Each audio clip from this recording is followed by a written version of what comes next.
Bon après-midi mes chers téléspectateurs d'amour, encore une nouvelle semaine qui continue son cours et surtout en ce jeudi 2 mars, permettez-moi de vous souhaiter bon début de mois de mars. Je ne l'ai pas fait hier donc je me rattrape aujourd'hui.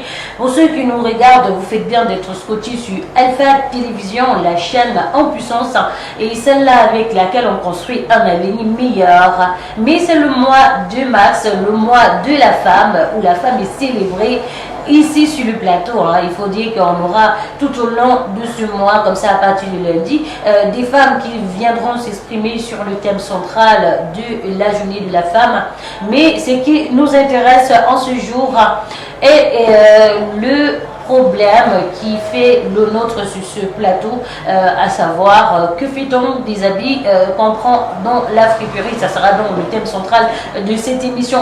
Alors il faut dire ici que mes chers téléspectateurs, je suis en compagnie des chroniqueurs de la rédaction qui font les nôtres.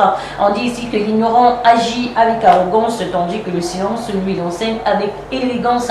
Alors on va commencer à souhaiter bonne arrivée à tous ceux-là qui sont présents sur ce plateau. On va commencer avec Israël. Bonjour, bon après-midi, bonsoir si vous voulez. Comment est-ce que vous allez? Ok, bonjour la maman. Je suis très content d'être parmi les vôtres aujourd'hui. Je suis très content. On dirait que tu as le chat coincé dans la gorge.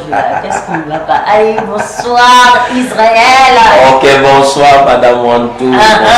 Bonsoir. Alors vous le reconnaîtrez certainement sur ce plateau. Il s'appelle Isaac, l'oracle Isaac. Il est là présent avec nous encore une fois de plus pour décrypter ce thème qui commence déjà à montrer son visage dans les environs. Alors bon après-midi Isaac, comment est-ce que vous allez? Bon après-midi Madame Wanto, je me porte super bien par la grâce de Dieu. Bon après-midi à mon copanéliste, je suis joyeux par la grâce de Dieu de me retrouver dans ce magnifique studio en compagnie de nos différents téléspectateurs. Je salue également le chef de production, je salue le chef de chaîne, je salue également le PDG de la télé, je salue également tous nos téléspectateurs et nous croyons avec la grâce de Dieu que nous passerons un très bon moment accompagné des différents thèmes que nous allons développer aujourd'hui. Que le Seigneur nous bénisse tous et restez richement connectés. Partagez au maximum la vidéo et faites circuler et que cela bénisse une autre personne. Merci beaucoup. Alors, Isaac a parlé de partager la vidéo. Moi, je vous dis, mes chers téléspectateurs, que vous pouvez nous suivre à travers les réseaux sociaux. Notamment, vous allez dans Facebook, dans la barre de recherche, vous allez taper Groupe Alpha Média et vous tomberez en direct sur ce magnifique programme. Mais si vous l'avez raté, ne vous inquiétez pas, vous pouvez le retrouver dans son intégralité sur YouTube en tapant tout simplement Alpha Télévision au Cameroun. Voilà pour vous ce matin. On aura un programme chargé, pour ne pas dire l'après-midi, passant par d'abord, bien sûr, la pause actuelle, les informations sur le web, le thème central de cette belle émission et surtout le grand dossier du jour. Et bien sûr, on va faire comme ça, on profite pour faire un coucou à Cédric Afané qui est présent dans ses locaux et à Augustin Malando, sans compter bien sûr à mettre du côté de la réalisation. On va faire une légère transition pour revenir sur le plateau avec les observations faites tout au long de cette semaine qui a débuté. La jeunesse camerounaise, surtout en dérive, on en parle dans ce plateau. A tout de suite.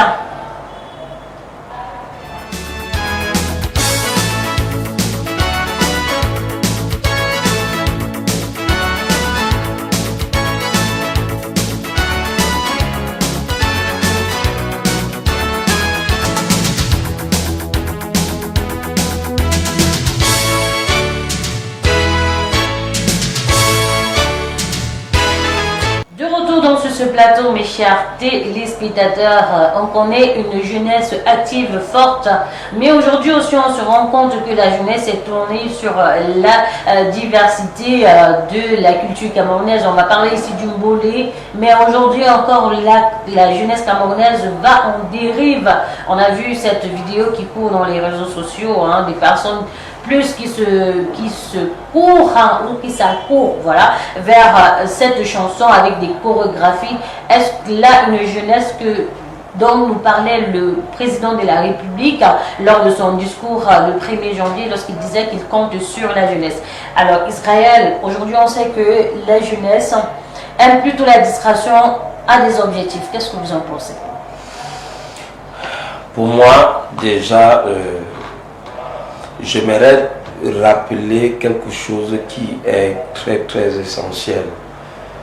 Mon grand-père aimait toujours nous dire ceci. Il nous disait, cherchez d'abord à produire, à travailler, à avoir de l'argent. Le reste des plaisirs ne peuvent jamais s'évaporer ou vous fuir. Mais cherchez d'abord une bonne et une excellente base.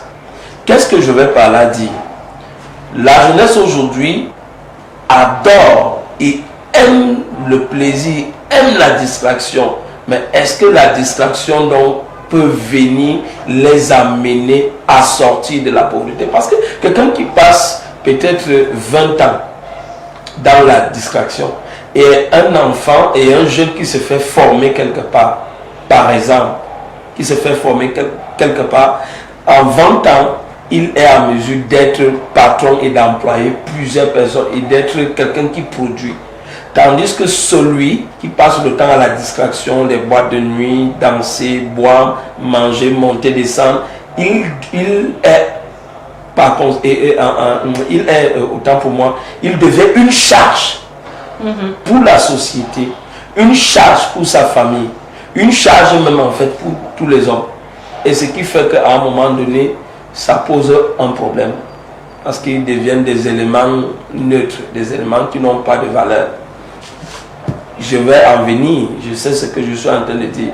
Par exemple, c'est peut-être à 45 ans que celui-là va se réveiller que, mais comment est-ce que je vis encore dans le toit de mes parents? Mais pourtant, il aurait dû se réveiller lorsque il avait encore l'opportunité. Il pouvait avoir même les 17 ans, 16 ans, 17 ans, 20 ans à mon temps. Et ce qui fait au jour d'aujourd'hui que la distraction, dans la distraction qu'ils ont, bon, il y a des stupéfiants qu'ils prennent. Parce que moi, j'ai assisté. Tu ne peux pas danser ça. Tu ne peux pas jouer à ces choses-là si tu n'es pas d'abord dopé. Et ça a des conséquences, je dis, ça a des conséquences. Et le président, notre père, nous a dit, il compte sur la jeunesse, mais si c'est de cette manière, je ne pense pas qu'on peut avancer. On peut avancer. Il y a une vidéo, excusez-moi maman, il y a une vidéo où j'ai suivi une petite fille de l'Occident. Elle parle des projets, une petite fille de 5 ans, tandis que et de l'autre côté, on est en train d'apprendre à d'autres de danser, pendant que l'autre est en train d'apprendre comment est-ce que faire des projets, comment est-ce qu'à leur époque, ils ne vont pas connaître la retraite. Et ça m'a beaucoup intrigué. Ce qui veut dire que pour que notre société se développe, il faudrait que la mentalité, ce dont on a imposé aux jeunes, dans la mentalité, que ça soit dissous. Parce qu'aujourd'hui, c'est la vie facile. D'accord. Est-ce que, Isaac, cette distraction ne relève pas de l'abondance des réseaux sociaux actuellement qui montrent le côté néfaste que de ramener cette jeunesse sur un autre pan positif de la chose? Parce que vous savez, les réseaux sociaux normalement ont été créés pour faire des publicités, annoncer des choses, rendre public, voilà, des trucs qui portent dans le sens de fait grandir tant sur le plan physique que sur le plan moral. Mais aujourd'hui, ce sont ces mêmes réseaux sociaux sur lesquels on va voir des femmes qui dansent nues, où on va vous apprendre à faire du maraboutage pour envoûter les hommes, garder les hommes par-ci par-là. Mais ne pensez-vous pas que ça contribue quand même dans quelque chose dans la dérive de ces jeunes-là? Oui, Madame Wanto, comme j'ai toujours l'habitude de le dire, que la faute, ce qui a introduit ou encore qui a mené le peuple, la jeunesse dans la dérive, sont les écrans en fait, la télévision et les réseaux sociaux. Vous savez, plusieurs fois j'ai eu à le dire que la télévision aujourd'hui elle est pernicieuse. Vous savez, auparavant, à 19h, dans toutes les maisons qui avaient la télé, les parents imposaient aux enfants de regarder le journal. Et aujourd'hui, les enfants ne regardent même plus le journal. Aujourd'hui, les enfants, non seulement ne regardent plus le journal, mais aussi les parents ont donné un laxisme aux enfants de telle enseigne que personne, les enfants n'ont plus l'amour, la passion de regarder les choses de leur pays. Aujourd'hui, beaucoup de personnes ont comme ça, beaucoup de jeunes ont comme ça, ont des téléphones Android, je veux dire. Et aussi vrai que les réseaux sociaux n'ont pas été créés pour amener les gens à se pardonner. Beaucoup de personnes qui ont créé les réseaux sociaux, c'était pour rapprocher les familles lointaines. C'est ça. C'était en fait avec un but assez précis. C'était de rapprocher les parents, des frères envers les sœurs, qui a d'autres qui avaient voyagé, tu te retrouvais dans un autre continent. Et pour que vous ne perdiez pas cette harmonie, là, les réseaux sociaux ont été créés. Maintenant, tout le monde a commencé à venir dans les réseaux sociaux. Et vous savez que les bonnes choses ne sont pas... le diable ne voit pas les choses de la manière dont nous voyons. Tu peux voir une chose qui tend à l'excellence, qui va amener l'épanouissement ou encore la croissance de la société. Et puis vous vous rendez compte, lorsque le diable s'introduit dans la chose, ce qu'il fait, c'est c'est de pervertir la chose. Parce que l'une des missions du diable, c'est d'amener, c'est de tordre le sens. C'est de tordre le sens de la chose. Vous voyez aujourd'hui que combien de jeunes écoutent les enseignants sur Internet. Combien aujourd'hui écoutent des enseignants sur Internet ou encore des professeurs d'histoire, de mathématiques. Combien de personnes vont sur Facebook comme ça disant que bon, j'ai un professeur de mathématiques qui enseigne et puis je vais le suivre pour acquérir des cours, poser des questions. Aujourd'hui, les personnes qui font bon vent, ce sont des personnes qui vendent le ginseng, les produits de décapage et les bonnes monnaies magiques et les produits amputer son mari, comment prendre l'autorité sur son foyer, sur son mari, comment imposer à ton mari, enseigner même des choses très pernicieuses. Et vous savez, le monde a soif des modèles. Et lorsque dans la société on ne trouve pas de modèles, non pas qu'il n'y en a pas, mais on fait très peu la publicité des modèles. On fait plus la publicité des personnes qui ont un langage assez tordu, assez ordurier. Vous savez que si vous venez avec une chose sensée, qui pourra renouveler ou encore bâtir des personnes. Peu de personnes les partageront cela, mais lorsqu'il y aura un petit scandale, lorsqu'il y a un petit dérive, les gens s'accrocheront dessus pour faire cela. Donc je crois qu'on doit recadrer comme ça nos objectifs lorsque nous allons sur les réseaux sociaux. Et je crois également que tellement le monde croise de manière puissante que les parents doivent encore avoir un œil sur les enfants. Les parents doivent encore avoir un regard véritablement porté sur l'éducation de l'enfant. En faisant comprendre aux enfants que, vous savez, moi je crois encore qu'il y a des familles dans ce dehors qui, lors des vacances, lors des classes comme ça, la confisquent le téléphone aux enfants, les imposent de regarder la télé. Vous rentrez, vous regardez les informations 20h. Aujourd'hui, Madame Mwanto, je vais vous choquer en vous disant qu'aujourd'hui, vous pouvez aller dans une salle où moins un élève ne parvient pas à vous raconter, un élève ne parvient pas à vous donner le nombre de 10 ministres ou de 5 préfets dans son département. Aujourd'hui, vous vous rendrez compte que plusieurs ne connaissent ni le nom de leur gouverneur, ni le nom de leur préfet. Ainsi, vous voyez, il y a une dérive. C'est la raison pour laquelle il faudrait véritablement que nous essayions de recadrer nos enfants. À l'époque, dans les années, je vais prendre même simplement en 2009, vous arrivez à l'école, vous voyez un enfant qui récite le cours, qui récite son cours, tout un cours entier par cœur. Mais aujourd'hui, vous ne pouvez plus facilement trouver ça parce qu'ils sont calés dans des idéaux, ils sont calés avec des influenceurs qui les pourrissent comme ça la vie. Donc, nous parents, chers parents, essayez de mettre l'accent encore également sur l'éducation des enfants et essayez encore également d'être beaucoup regardant. Parce que si vous perdez le regard sur l'objectif, vous perdez le regard sur l'encadrement de vos enfants, souvenez-vous qu'il y a des personnes qui prendront bien soin, mais de manière négative. Et oui, hein, c'est ce qu'on vit déjà dans notre société actuellement. On est plus tourné vers la distraction que vers l'objectif. La jeunesse camerounaise actuellement emprunte un chemin qui va nous mener véritablement à la dérive. Voilà pourquoi nous sommes présents sur ce plateau, hein, pour vous édifier sur le pour et le comment se font les choses actuellement. Alors on vous invite à prendre plus conscience et à ne pas vous éloigner du but. La Bible déclare que lorsque le but n'est pas connu, l'abus est inévitable, tout simplement. Donc on va aller avec la projection du film Le Quatrième Pouvoir qui aura lieu, hein, comme ça au camp gymnastique de l'Omnisport. Voilà, j'y arrive finalement, du côté de Yaoundé le 25 novembre, le 25 mars. Voilà, autant pour moi. Ne ratez donc pas cette projection, un film de Fabrice Ténéka, exactement, à la réalisation.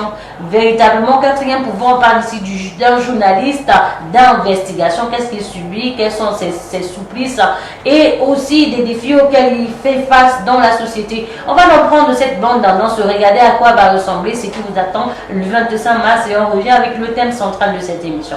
A tout de suite. Tu restes là et tu te tiens, Caro.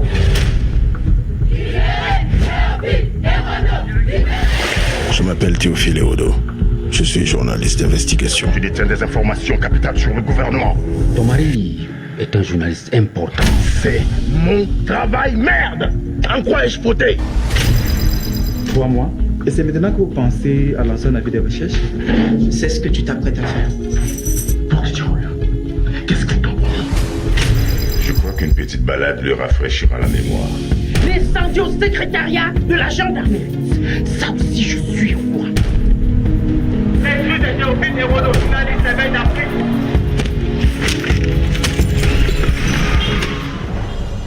On a un gros problème. Serais-tu en train de me menacer? La seule chose qui me ferait tenir, c'est le jour où j'allais faire la beauté de talent. Je veux la tête de Zangakolo. Monsieur le ministre, je suis le quatrième pouvoir. Tu vas devoir choisir. C'est ta famille ou ton métier de la mort.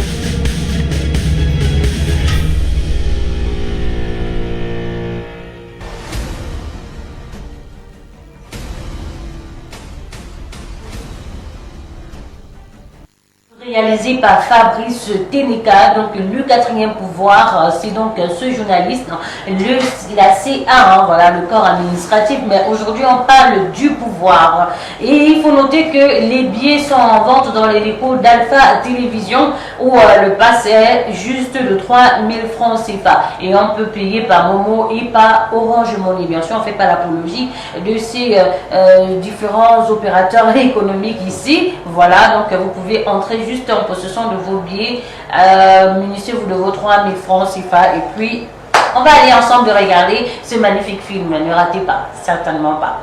Alors revenons donc sur le plateau avec le thème qui nous incombe cet après-midi, celui intitulé que fait-on des vêtements qu'on retrouve dans la friperie? Hier, ici, on débattait dans le grand dossier d'un papa qui usait d'un drap qu'il utilisait, qui réclamait, donc un esprit réclamait ce drap-là, qui disait qu'il a froid et il a besoin de son drap pour aller se couvrir. Alors, Isaac avait empiété déjà un peu sur le sujet pour dire que généralement, des choses qu'on trouve en friperie où on prend sans laver et puis on met sur nos enfants et sur nous-mêmes, portent souvent certaines choses. Donc, je ne m'inscris pas en chroniqueur. Je laisse dans les chroniqueurs se pencher là-dessus. On va commencer avec Israël. Que doit-on faire des vêtements qu'on retrouve, qu'on achète en friperie? Parce que d'autres achètent, ils ne lavent même pas. Allez, flou, on a à apporter. Déjà, lorsqu'on parle de la friperie, on parle déjà des objets recyclés. Des objets qu'on a pris, on a recyclé, qu'on a mis en circulation pour permettre aux personnalités de la basse classe d'entrer en possession de cela. Bon, je sais que la friperie, lorsque nous nous achetons la friperie, la première des choses, c'est d'abord laver Et si tu es chrétien, enfant de Dieu, c'est d'abord prier, même d'abord sur le vêtement. Parce que la parole de Dieu déclare que tout est purifié et sanctifié par la prière et par la parole. Donc, même ça, c'est une éducation que moi, je donne dans ma maison. Donc, même si on a acheté, même si c'est la chaussette, tu vas voir, mon enfant va dire, papa, il faut d'abord prier sur ça avant que maman ne lave. Et ce qui fait que déjà, l'enfant peut porter, nous pouvons porter, abolir ses vêtements sans avoir des problèmes. Pour moi, je ne peux pas aller là-bas dans les profondeurs parce que je ne peux pas dire ce que je ne maîtrise pas. Donc il faudrait que je sois un peu vrai. Donc pour moi, c'est ce que je peux dire aujourd'hui. D'accord. Alors Isaac, votre point de vue par rapport à la question des vêtements en prison fripeux? Oui, Madame Wanto, comme nous étions en train de parler hier, je crois qu'il faudrait sensibiliser comme ça la population sur les vêtements que nous achetons quotidiennement parlant. Vous savez que on va beaucoup sensibiliser les femmes parce que les femmes avec le vêtement, c'est comme le chien avec l'os. Ils aiment tellement bien se vêtir. Ok. Vous savez, Madame Wanto, je me suis rendu compte que dans la société aujourd'hui, les gens souffrent des maux dont ils ne connaissent même pas la provenance. Parce que vous savez, c'est très compliqué dans la société. J'ai l'habitude de dire que tout ce qui porte un nom a un esprit. Lorsqu'on dit l'habit, on n'appelle pas, ce n'est pas seulement le tissu que tu as, c'est un esprit qu'on convoque. Lorsqu'on dit la chaussure, ce n'est pas seulement les souliers, c'est un esprit qu'on invoque. Et lorsque nous avons commencé à parler hier sur le vêtement, sur ce monsieur avec le drap qui réclame qu'on lui remette son drap parce qu'il chauffe, parce qu'il aimerait bien se couvrir, j'ai fait allusion en disant ceci. Combien sont ceux-là qui achètent un vêtement, prient dessus avant de les laver puis de les porter? Aujourd'hui, vous voyez un homme qui, allant qui est dans l'agonie, tombe gravement malade. Il se retrouve à l'hôpital dans une souffrance incroyable. Et que tout ce qu'il a, c'est le vêtement là qu'il a sur lui. Et il parvient à se couvrir avec. Et après ça, quelques temps plus tard, tu entends que le monsieur est décédé. On prend tout ça, on part dans un truc, on lave, on parfume, on revient mettre sur le marché. Et comment est-ce que le vêtement ne va pas lui demander que va remettre au propriétaire ce qui appartient? Nous croyons qu'une chose, que lorsque quelqu'un a fini avec eux, lorsqu'un mort, en fait, lorsque quelqu'un décède et qu'il était sous un lit d'hôpital et qu'il y avait un certain nombre de choses, ce qu'il doit faire, c'est de prendre la chose et de les brûler. Nous nous rendons compte clairement que quelqu'un il achète un vêtement et lorsqu'il achète ce vêtement, il aborde ce vêtement instantanément. Beaucoup d'autres personnes là, à peine d'avoir fini de travailler, il achète un vêtement il aborde seulement sur son corps et il se met à marcher. Et je donnais des exemples hier, quelque chose qui m'est arrivé, moi personnellement, du côté de Coty avec le parfum, où j'achète un parfum, je vais le tester à la main, et puis j'entends comment l'esprit me dit que dépose ce parfum, je pose cette question, je croyais que quelqu'un me parlait derrière moi, je me tourne pour regarder, je ne vois personne. Et puis, je dis, monsieur, ça c'est combien? J'entends encore dépose ce parfum. Quelques minutes plus tard, il me dit, regarde, j'entends seulement une voix qui me dit, regarde. Quand je vois des personnes qui sont en train de traverser la route. Quand je vois des personnes qui travaillent la route, c'est ça un peu le danger que nous avons d'être prophètes, c'est d'avoir des visions. J'ai vu une multitude d'esprits. Et je voulais commencer à fuir. Parce que la vérité, c'est que comme je voyais, ils étaient approximativement une dizaine qui traversaient. Mais ce n'était pas 10 esprits qui traversaient. C'était des milliers d'esprits qui traversaient avec la personne. Et il me dit que, il me prend un exemple, il me dit que le monsieur que tu vois en chemise blanche là, il n'est pas sorti avec le nombre d'esprits là. C'est le parfum qu'il a mis qui a attiré les esprits qui reconnaissent cette odeur sur lui. Ainsi, il y a des personnes qui deviennent possédées, non pas parce qu'ils sont allés faire des choses qui ne sont pas bien.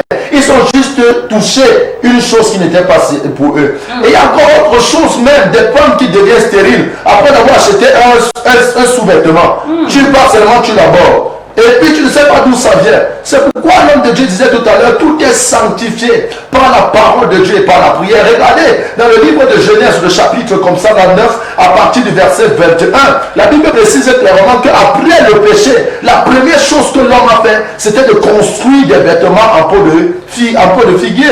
Et vous savez que les peaux de figuier sont semblables à ce que les gens, aux matériaux que les femmes mettent aujourd'hui, ou encore aux mini-robes que les femmes mettent aujourd'hui. Ainsi, toute la nudité dehors. D'ailleurs, si on te fait des vêtements en feuille, il suffit que le vent souffle pour que toute ta nudité soit dehors. Et Jésus va venir, il va bannir cela, il va tuer un animal pour couvrir les habits. Quelques années plus tard, 2023 ans plus tard, nous retrouvons que nous sommes rentrés dans nos vomissures et les choses continuent. Donc je crois que nous devons mettre un accent beaucoup sur la crainte de l'Éternel et sur l'obéissance à la loi de Dieu. Vous savez, dans le livre de Psaume, le chapitre 11, comme ça, le verset 3, la Bible dit que si les fondements sont ébranlés, le juste, que fera-t-il? Ainsi, si même d'ailleurs les fondements n'ont même pas été bien placés par les parents, tu arrives dans une maison, tu vois une jeune femme, elle a son enfant, il faut voir comment elle habille l'enfant. Et de la manière dont elle habille l'enfant, toi tu te poses des questions, mais où est-ce qu'on part? Où va le monde? Ainsi tu vas entendre des viols, tu vas entendre que la prostitution va de manière croissante, tu vas entendre que non. Il y a des personnes qui se font même violer, non pas parce que c'était dans l'intention du violer, d'aller violer, simplement à cause du vêtement qu'elle a abhorré. Donc je crois que nous devons sensibiliser beaucoup la jeunesse ou encore la population dans le monde vestimentaire et encore dans la crainte de l'Éternel en mettant en avance la prière. Et c'est très très important et je crois qu'avec ça, on pourra contrecarrer les plans de l'ennemi d'une manière ou d'une autre. Je pense que cela ne s'applique pas exclusivement sur les vêtements parce que je me baladais sur un réseau social que j'aime pas trop, mais j'y vais parce que ça m'instruit un peu aussi, même si c'est de manière néfaste, pour voir un peu comment la société est véritablement en train d'aller en dérive. Je parle ici du réseau social sans toutefois faire la publicité, TikTok, où j'ai vu une comédie, c'était une comédie mais qui avait un message très porteur, où la dame nous faisait comprendre que les couches jetables des enfants aujourd'hui, comme on prend les couches jetables, comme on dit que c'est la mode, j'ai dit si on n'utilisait pas ça. On prend les couches jetables, on retire les couches dans les fesses de l'enfant, on les roule et on met à la poubelle. Tout le temps. Et quand les gars qui portent donc ces ordures-là passent, eux ils sélectionnent, ils mettent dans un sac, qui partent donc livrer à certaines personnes qui prennent donc les selles de ces enfants pour faire des pratiques. Donc vous voyez, vous restez à la maison, il y a des comportements que votre enfant a, qu'elle n'avait pas ou qu'il n'avait pas, je ne sais pas. Il y a certaines maladies qui ressortent sur l'enfant. Malheureusement, on lui avait donné la condition à la dame aussi de venir avec 20 couches par jour. Sauf qu'elle ne devait pas prendre la couche de son bébé, parce qu'elle avait un bébé entre 1 an et demi et tout ça, mais l'enfant toujours abhorrait les couches. Elle est arrivée à 19 couches. Elle a cherché une couche dans tout le quartier, elle n'a pas trouvé. Le jour-là, donc, elle a pris la couche de son enfant, elle a complété. C'est comme ça qu'elle pardonné à qui de droit. Elle se rend compte que quelques semaines plus tard, l'enfant a des comportements bizarres et tout. Elle raconte dans son ami que je ne comprends pas ce qui se passe. Parce que actuellement, ma fille a des trucs. La fille lui pose la question que, dis-moi un peu, tu avais mis la couche de l'enfant dans le paquet de couches que je t'avais demandé de ne pas mettre. Elle dit oui. Elle avait cherché une couche dans tout le quartier. Elle avait 19, il restait une, elle n'a pas trouvé. La fille met les mains sur la tête, que je t'avais dit, c'est une forme de sorcellerie. Voilà que ton enfant est pris. Maintenant, qu'est-ce qu'il faut faire? Parce qu'on se dit peut-être que les couches jetables, c'est la nouvelle génération. Les filles ne lavent plus les trucs à la main. Quand tu parles, non, j'ai les ongles, les cils. On ne fait plus généralement quelque chose avec nos 10 doigts. Donc c'est aussi ça. Donc, une chose qui est très vraie dans ce domaine, c'est que j'ai parlé tout à l'heure de la sensibilisation parce que nous vivons dans une société qui est tellement méchante. Nous vivons dans une société où ton orteil pèsera toujours et toujours ta propre chaussure. Jésus est parti encore plus loin en disant clairement dans le livre de Matthieu que vous aurez pour ennemi les gens de votre propre maison et que l'ennemi ne viendra jamais de loin. Vous prenez, vous voyez l'histoire que vous racontez où une femme amasse. Et vous savez, les femmes sont tellement négligentes avec un certain nombre de choses. Vous savez, les enfants sont tellement... À puiser l'énergie d'un enfant, c'est voler une vie. Parce que vous savez, les enfants sont dotés d'une puissance que vous ne pouvez pas imaginer. Vous savez, le bébé n'a que peur de deux choses. Le bébé a peur de tomber et le bébé a peur quand tu l'effraies. Et l'homme à lui-même ne doit avoir peur de deux choses. Soit de tomber, soit d'être effrayé. C'est pourquoi Dieu dit que vivez avec l'absence totale du doute. Lorsque une femme se lève, elle prend la couche de son enfant et l'emballe. Et vous savez, dans les maisons, moi je suis dans une cité, et dans la cité, vous vous rendrez compte que les femmes font ça tout le temps, où elles prennent ça, elles jettent là, elle va jeter même 3-4 couches là, après ça, elle va mettre tout un sac là, et puis ça, elle va aller balancer. On ne prend plus le temps de faire les choses comme cela doit être fait. Vous savez, c'est pourquoi je dis clairement que si nous mettons l'accent sur la prière, c'est très important. Vous savez, on n'attaque pas une personne, on ne parvient pas à vaincre quelqu'un.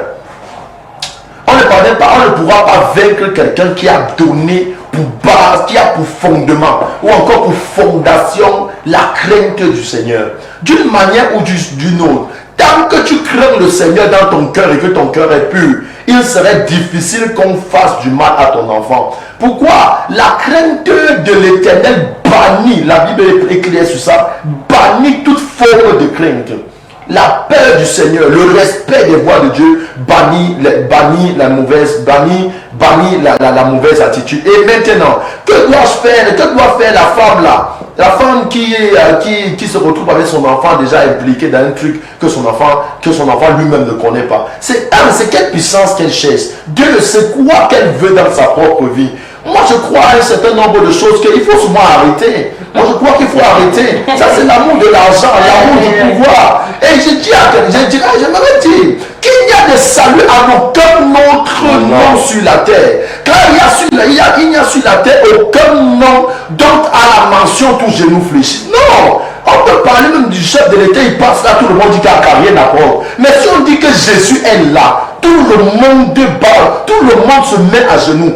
Si on dit que Dieu est là, ou d'autres l'appellent Allah, si on dit qu'il est là, tout le monde respecte sa position. Tout le monde met. Et c'est très clair.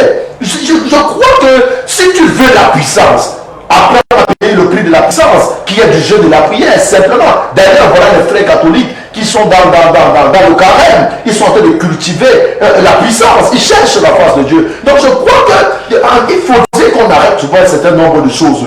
Voilà maintenant l'enfant qui ne connaît rien, qui ne sait rien, il est né là, pas le vouloir, le bon vouloir de quelqu'un, il se retrouve dans des problèmes compliqués où il va aller dans la sorcellerie, on va donner le travail au pasteur demain. Donc je crois qu'un enfant qui doit fortement se repentir, se trouver un homme de Dieu pour que l'homme de Dieu prie pour elle et l'aider à s'en sortir véritablement. De peur qu'elle ne perde sa vie et qu'elle ne perde son propre enfant. Israël, dites-nous. Ok. Depuis déjà ce matin, j'étais en train de parcourir le livre de Luc chapitre 6.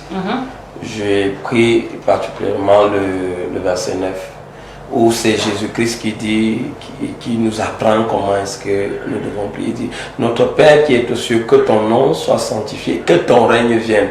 Qu'est-ce que je vais par là dire? Quelqu'un dans cette vie, dans cette société, qui marche avec le règne de Dieu. Je prends le cas de cette femme. Le règne de Dieu nous apporte la sécurité, nous apporte la protection. Le règne de Dieu nous éloigne de beaucoup de choses. Le règne de Dieu nous amène à avancer vers des pâturages. Par exemple, comme cette femme, elle est partie.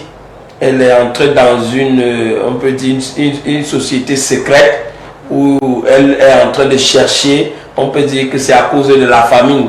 Parce qu'à un moment donné, c'est la famine qui amène certaines personnes à prendre des mauvaises décisions.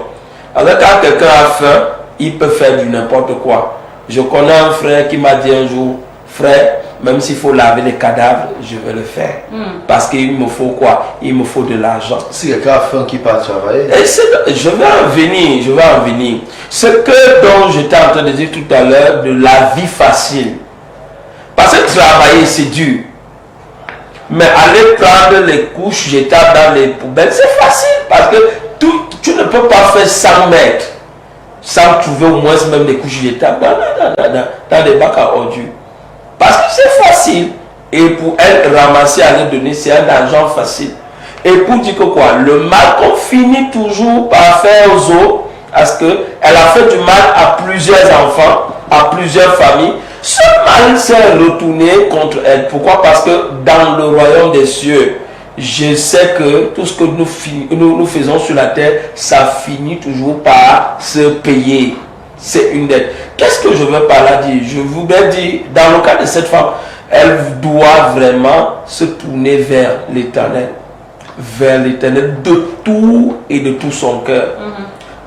C'est par là que la solution, beaucoup de choses vont arriver. Donc c'est ce que je peux ajouter dans donc, ce que mon copanaliste a dit. D'accord. On va prendre dans cette transition pour revenir avec le grand dossier du jour. Donc soyez attentifs. On va se pencher sur quelque chose d'anonyme, le message de quelqu'un anonyme. Voilà, c'est une histoire qui nous parvient, vous le savez, vous connaissez le principe. Donc on va marquer une légère transition et on revient sur ce plateau. A tout de suite.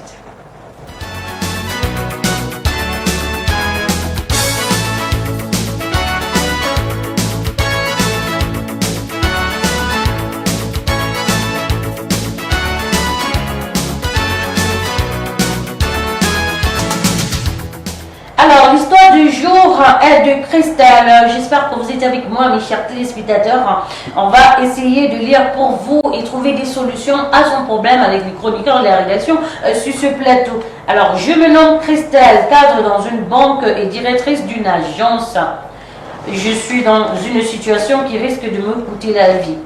Il y a des années de cela, je vivais dans les difficultés et je me faisais entretenir par des hommes très puissants du pays pour pouvoir subvenir à mes besoins et payer mes cours. À un moment donné de ma vie, j'ai décidé de mettre fin à toutes mes anciennes relations avec les boss car j'étais fatiguée d'être un objet sexuel. Pour eux, bien sûr, malgré tout l'argent que je recevais. Je ne travaillais plus et j'ai décidé de cheminer avec un homme qui m'aide comme il peut.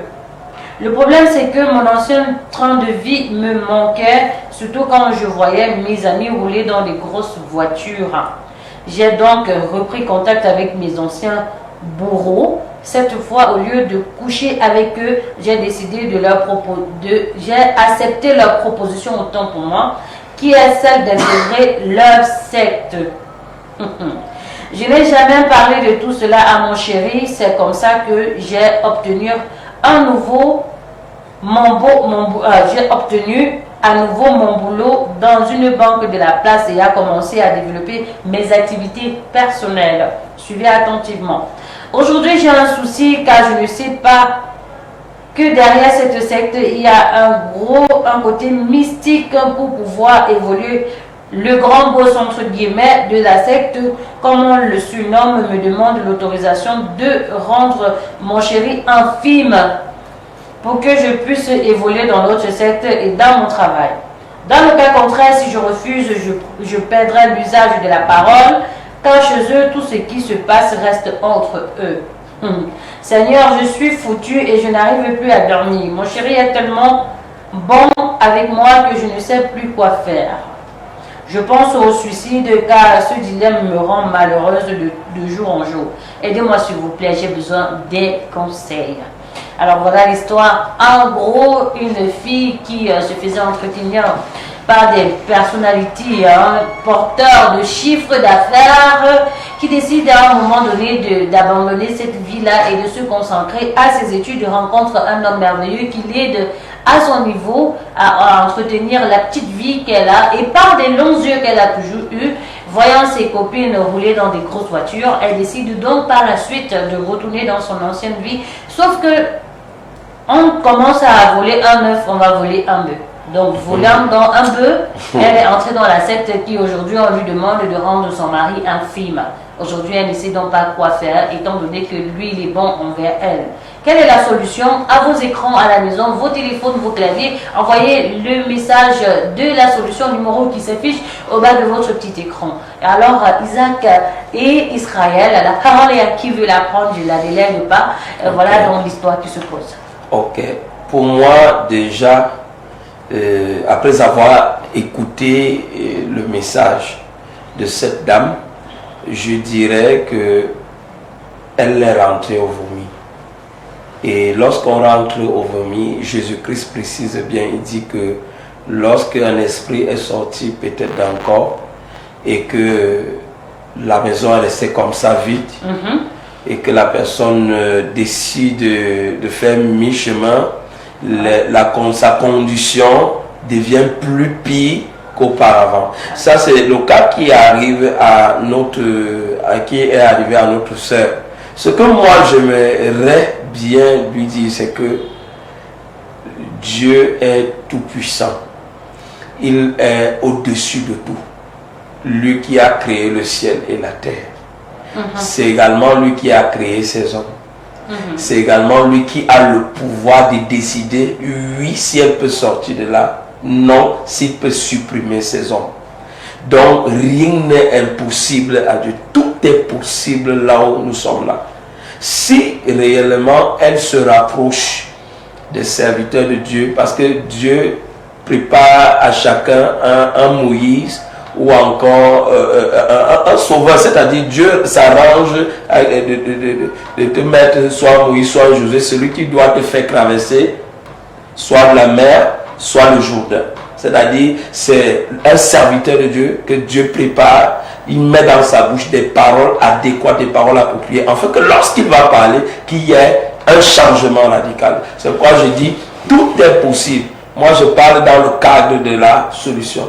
Je ne voudrais pas lui porter critique ou bien encore lui faire des remontrances. Non, je voudrais tout simplement lui dire, le suicide, ce n'est pas l'idéal.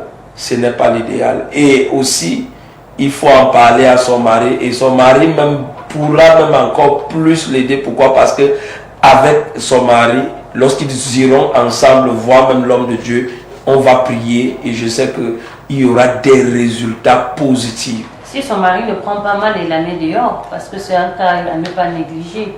Ce ne sont pas tous les époux qui sont compréhensifs. C'est très important. Et dans ce cas-là, ce qui est sûr, c'est qu'elle ne lui a jamais dit qu'elle faisait de la prostitution pour se maintenir. Aujourd'hui, il va découvrir que non seulement il a fait sa vie avec une personne qui n'est pas celle qu'elle pense, parce que ce n'est pas un cas qu'il faut laisser de côté. Et il découvre même qu'elle serait entrée dans la secte. Ça veut dire que plus tard, elle peut même le tuer. Si on va jusqu'à entrer dans la secte pour l'amour de l'argent, c'est autre chose. Je ne suis pas en train de contredire ce que vous dites. C'est pourquoi moi je suis en train de donner une voie de solution, parce que s'il faut revenir dans ça, ça ne pourra plus changer ce qu'elle vit déjà. Parce qu'elle elle est entre le marteau et l'enclume. Et ce qu'il faut lui apporter, c'est des éléments de réponse qui vont lui permettre de sortir de cette situation à une solution favorable. Il y a un adage chez nous les petits qui dit Oyai est ma côte, au bourri est ma côte. C'est-à-dire que quoi? Tu fermes sa pourrie, tu ouvres sa sèche. C'est-à-dire que quoi? Au fur et à mesure qu'elle va garder le mensonge, au fur et à mesure qu'elle va conserver le mensonge, sa situation et son état ne fera que s'empirer. Et à un moment donné, lorsque même Jésus-Christ, le livre des psaumes dit que celui qui avoue ses fautes, qui avoue ses péchés, ses transgressions et les délaisse, obtient quoi? De la miséricorde. C'est ça. À un moment donné, là où elle est là, il n'y a plus quelque chose où elle doit dire qu'il faut cacher. Non. Actuellement là, il faut aller dans une base, il faut ramener une nouvelle base qui va imposer en elle une délivrance profonde. Ça c'est mon point de vue. Et ce que je suis en train de voir en tant que prophète dans le cœur de son mari, Si elle parle de manière sincère à cet homme aura le cœur de pardonner et de l'aider. C'est parce que cet homme l'aime. Cet homme l'aime. Donc c'est ce que je peux dire. On a des messages des téléspectateurs qui arrivent. On dit bonjour à vous sur le plateau, belle émission, merci. Je pense que cette femme est folle. Hein, elle nous prend pour qui en fait? Quand elle buvait les dons Pérignon, on n'était pas là. Ma soeur, tu vas seulement être sous-muet. Dylan de Col Ndongo. Alors on continue avec le message. Bonjour Pasto, bonjour sur le plateau. La fille là ne peut plus revenir à Dieu. Même Dieu est fâché contre elle. Elle va rester dans la secte. Moi, son mari, tu me dis ça. C'est toi que je te vends. Aristide de Rouaba. On continue avec les messages. Jésus est la solution, mais quand on entre dans la mafia, on ne sort pas. Même Jésus est étonné d'elle. Pardon, ma soeur ne prend plus les dossiers comme ça à la télévision. Junior Abega pour l'émission. Merci Junior, merci Aristide et merci Dylan. Alors vous avez compris comment les messages des téléspectateurs, c'est très compliqué. Il y a elle devient seulement soumis. Alors Isaac, on va aller avec ton analyse. Bon, je crois à mon humble avis que la Bible dit que lorsqu'on est tombé sur son prochain, il est question d'aller vers la personne comment je vais dire ça, et se soumettre. Vous savez, le nom Christelle tire son origine du grec Christianus, qui signifie simplement merci. C'est une preuve qu'avoir un bon nom ne veut pas dire qu'on a une bonne destinée et qu'on est bien. Il faut faire très attention des idées qui nous animent, des envies. Vous savez, la convoitise vient de ce que les yeux voient.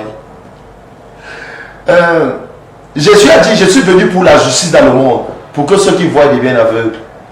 Et ceux qui sont aveugles voient, parce que ceux qui sont aveugles n'ont pas de péché. Non, je ne vous mens pas. Si Jésus est clair que ceux qui sont aveugles n'ont pas de péché, mieux vaut devenir aveugle. Aveugle dans quel sens?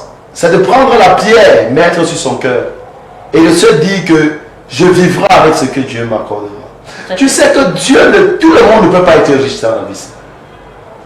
Qu'on ne se blue pas. Tout le monde ne peut pas être riche. D'ailleurs, on a l'habitude de dire que sur la terre n'est jamais la queue. Si tu n'es pas la queue, si tu es tout le monde est la terre, qui sera le milieu de la queue? Non, je crois qu'il faudrait qu'on revienne, qu'on baisse un peu le zèle, qu'on soit un peu réaliste, qu'on se dise que si nous sommes ce que nous sommes,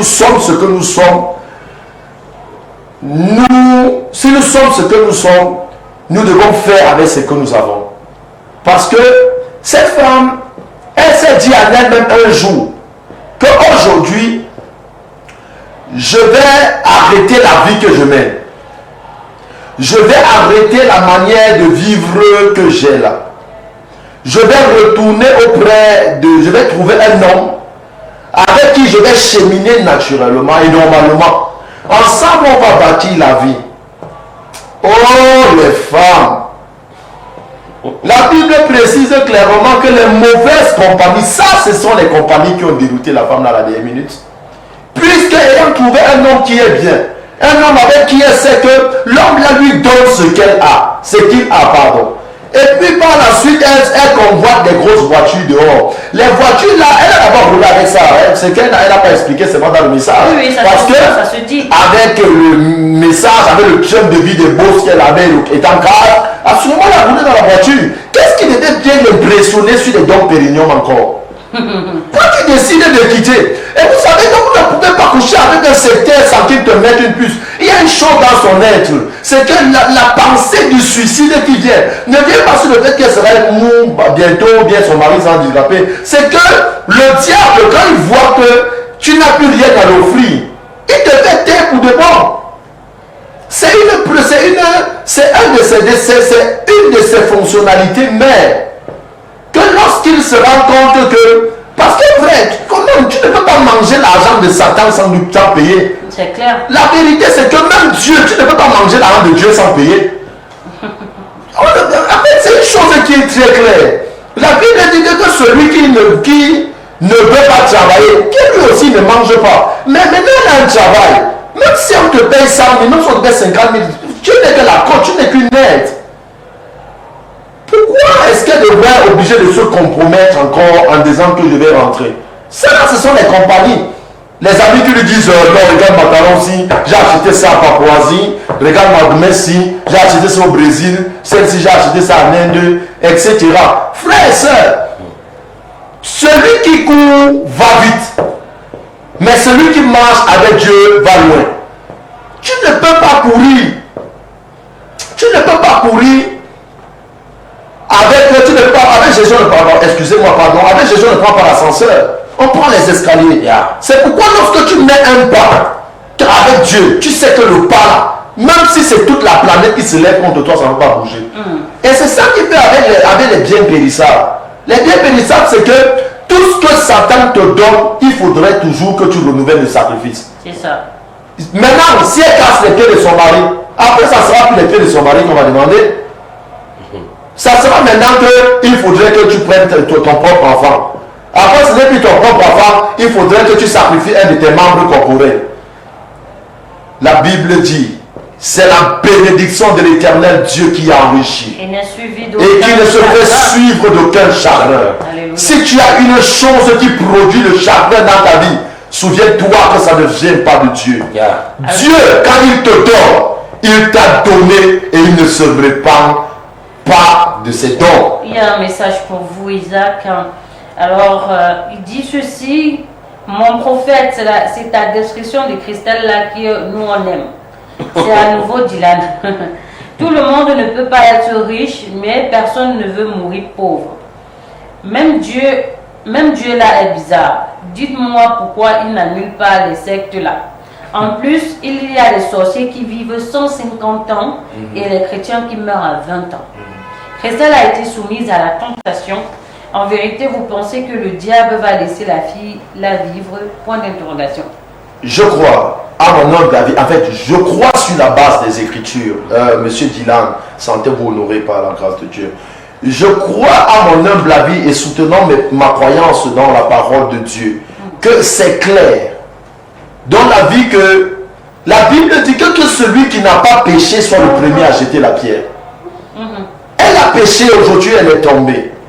Mais je crois à mon humble avis que la Bible dit clairement dans le livre de 2 Chroniques 7-14, si le peuple sur qui est invoqué mon nom, après avoir commis un péché s'humilie, se répand et cherche ma face, moi l'Éternel, je les détournerai de leur mauvaise voie, je les guérirai de leur maladie et je guérirai également leur pays.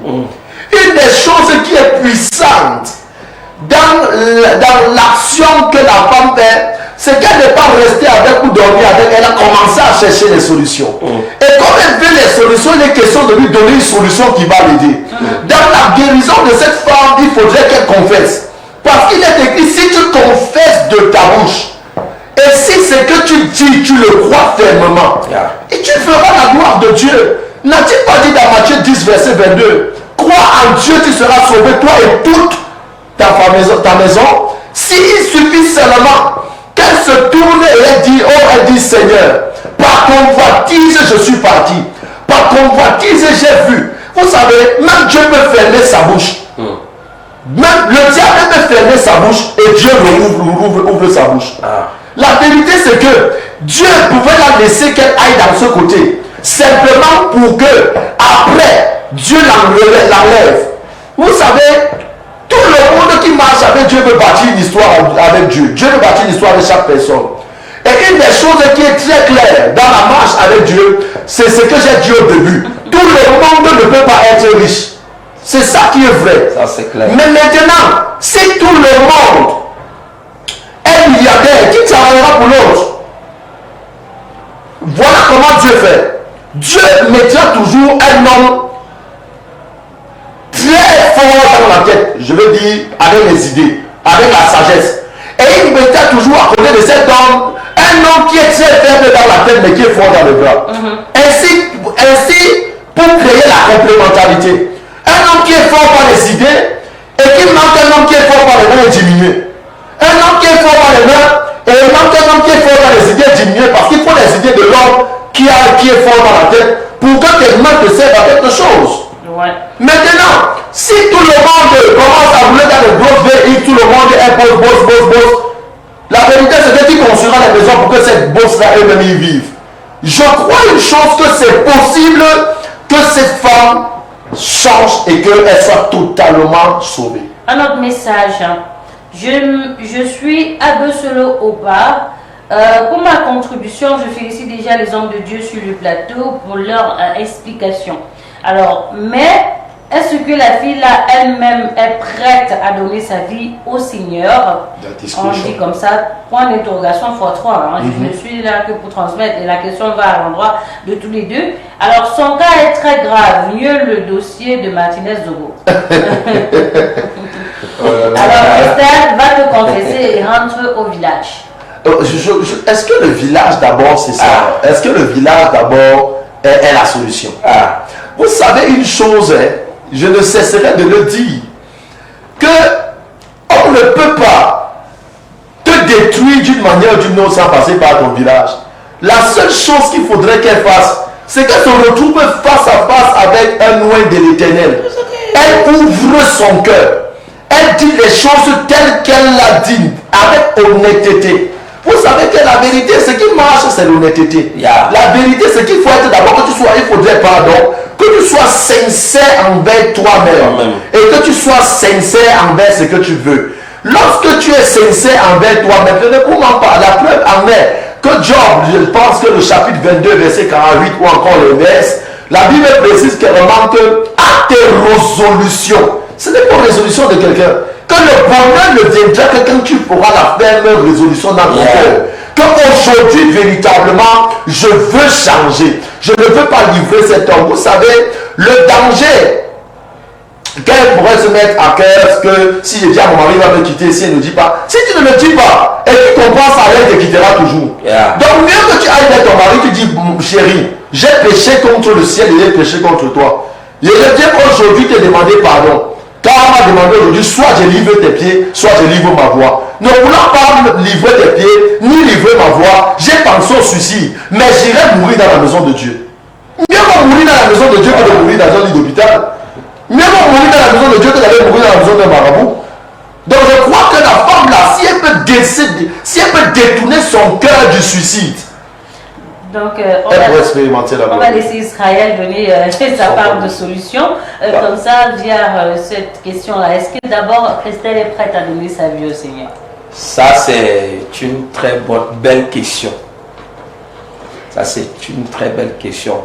Est-ce qu'elle est donc prête à se tourner vers Christ? Parce que je disais tout à l'heure que moi, je ne vais pas revenir en arrière. Parce que le fait est déjà fait.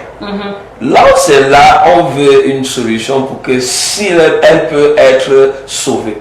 Madame Wantou, j'ai prié pour un monsieur qui était presque dans une même situation.